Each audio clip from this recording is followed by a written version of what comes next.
step. How good is Castillo? When Luis Castillo is at his best, he is a number one starter. Like, that's the stuff, right? He's got true ace stuff. And he can go deep into games. He throws hard. His changeup is gross.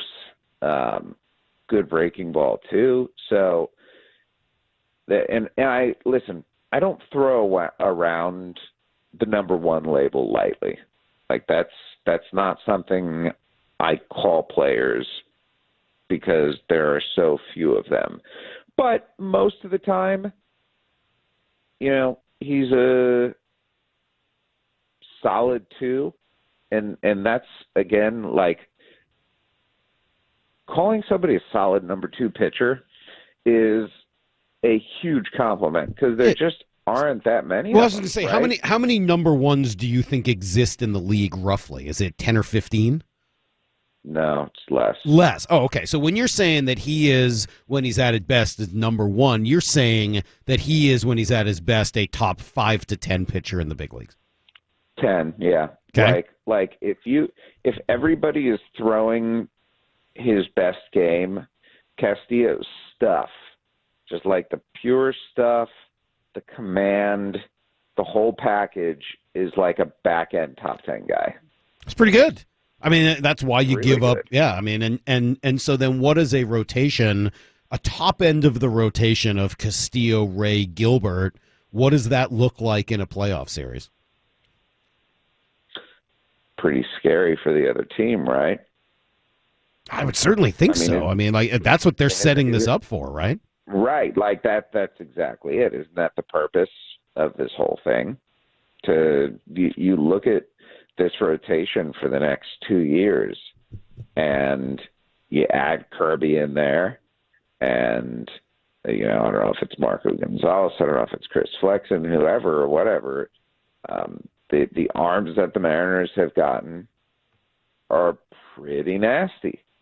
And, you know, we can talk about Juan Soto a little bit here because the Mariners, by the way, they didn't have enough to go out and get him. Like they were essentially told that by Washington pretty early on. But had they put in George Kirby and or Logan Gilbert, could they have? Maybe. Yeah. Well, Jeff, how different was the package that Castillo went for from the package that Soto went for? How much more did the Nationals get for Soto?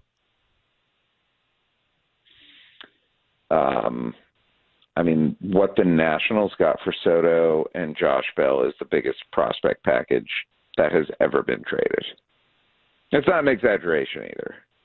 Like, it's just in terms of perception throughout the industry about how good guys are, there's never been the future talent traded that got traded yesterday. Wow. So it's a pretty significant difference. By the way, I listen. I have occasionally, not very often, but I've occasionally been accused of being like prisoner of the moment, or dude.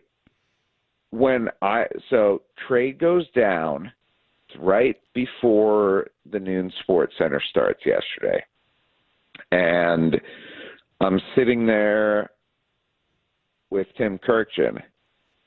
And Tim Kirkjian, you know, the encyclopedia, right?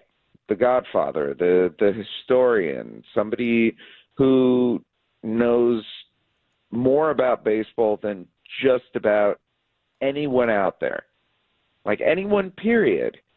And Tim goes, "This is the biggest trade I've ever seen."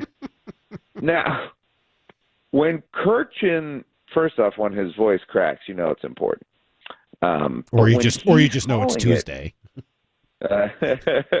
When he's calling it the biggest trade I've ever seen, that means something. Yeah. And I think it was big in terms of both volume, but also in terms of just the caliber of player going both ways.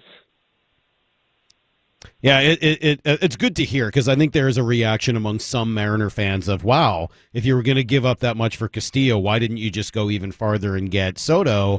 And it's not the same thing. It was no. Yeah. It was way better. Like, they gave up essentially like 5 Arroyo or Martes.